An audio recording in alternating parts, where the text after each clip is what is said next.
Baghdad کی رونقیں اس زمانے میں کچھ اور ہی تھی۔ علم کا شہر، علماء اور صوفیاء کی دھرتی، لیکن ساتھ ہی غفلت اور دنیا داری میں ڈوبے ہوئے لوگ بھی بہت تھے۔ ہر طرف کاروبار، بازار، شور اور لوگوں کے دلوں میں دنیا کی چاہ۔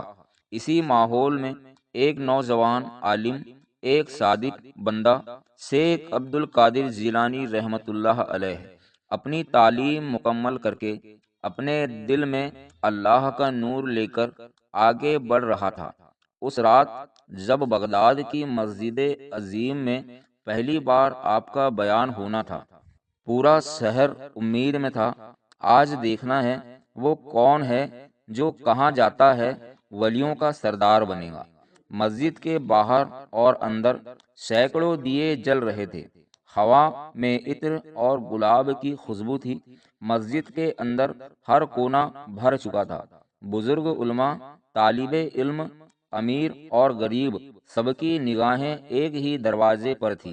مؤذن نے اذان دی، اللہ اکبر، اللہ اکبر۔ ہر دل کانپ اٹھا۔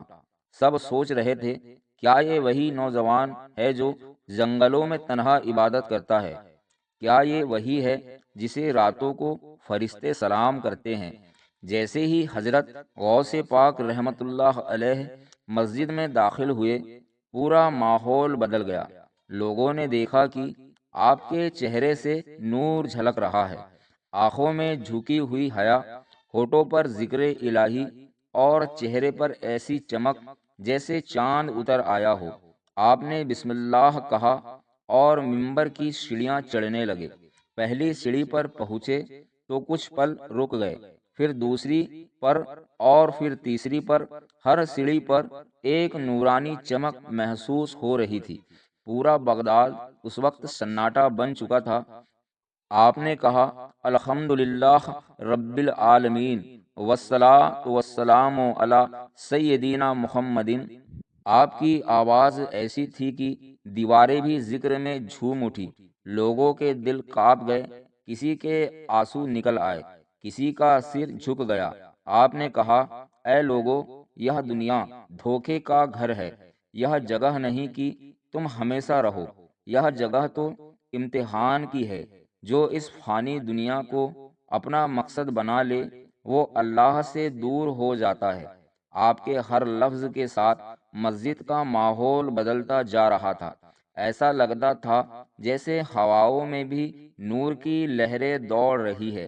کچھ لوگ جو سالوں سے مسجد میں نہیں آئے تھے، وہ باہر سے دوڑ کر اندر آ گئے۔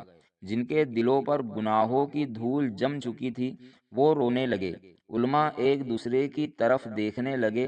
یہ لہجہ کسی انسان کا نہیں، یہ تو الہام ہے، اللہ کا پیغام ہے۔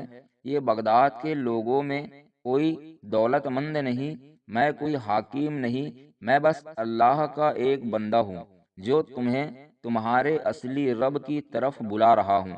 دنیا کا سونا مٹی بن جائے گا، مگر اللہ کا نام ہمیشہ رہے گا۔ جس نے توبہ کر لی وہ اللہ کا ہو گیا، اور جس نے گھمنڈ کیا وہ خود اپنا دشمن بن گیا۔ جب تم نماز میں کھڑے ہوتے ہو تو سوچو کہ تم اللہ کے سامنے کھڑے ہو، اور جب سجدے میں جھکو تو سمجھو کہ تمہارا دل اللہ کی رحمت کے نیچے ہے۔ اب مسجد میں کوئی نہ بول رہا تھا، صرف رونے کی آوازیں تھی۔ کسی کے گال پر آنسو بہہ رہے تھے، کسی کا سر سجدے میں تھا، اور کسی کی زبان پر استغفر اللہ تھا۔ ایک بوڑھا آدمی کھڑا ہوا اور کہا، اے شیخ، میں نے اپنی زندگی گناہ میں گزاری، آج آپ کی باتوں نے میرے دل کو جگا دیا، میں آج سے توبہ کرتا ہوں۔ آپ نے فرمایا، اللہ تیرا گناہ معاف کرے، اللہ توبہ کرنے والوں کو بہت پسند کرتا ہے۔ اچانک مسجد میں نور کی ایک تیز لہر پھیلی۔ لوگوں نے دیکھا کہ آپ کے سر کے اوپر ایک روشنی کا ہلکا نورانی گھیرا دکھائی دیا۔ فرشتے جیسے مسجد کے اوپر منڈرا رہے تھے۔ جو بیمار آئے تھے وہ ٹھیک ہونے لگے، جو اندھے تھے ان کی آنکھوں میں روشنی آ گئی، جو دل ٹوٹے تھے ان کے دلوں میں سکون اتر گیا۔ ایک بزرگ نے کہا، یہ صرف بیان نہیں تھا، یہ تو دلوں کا تزکیہ، صفائی تھا۔ جب بیان ختم ہوا، آپ نے کہا، اب تم سب اٹھو اور اپنے دلوں سے نفرت نکال دو، اپنے بھائیوں کو معاف کر دو، اپنے رب کی طرف لوٹ آؤ۔ قیامت کے پہلے توبہ کا دروازہ ابھی کھلا ہے۔ لوگ باہر نکلے تو بغداد کی گلیاں بدل چکی تھی، ہر گھر میں تسبیح کی آوازیں تھیں، ہر زبان پر سیدنا عبد القادر جیلانی رحمت اللہ علیہ کا نام تھا۔ کہا جاتا ہے اس دن سے بغداد کی تقدیر بدل گئی، شراب خانے بند ہو گئے، مسجدیں بھر گئی، غافل لوگ ذاکر بن گئے، گناہ گار درویش بن گئے، اور اس دن سے لے کر آج تک آپ کا بیان بغداد کی مسجد میں پہلا خطبہ روحوں کو زندہ کرتا آ رہا ہے۔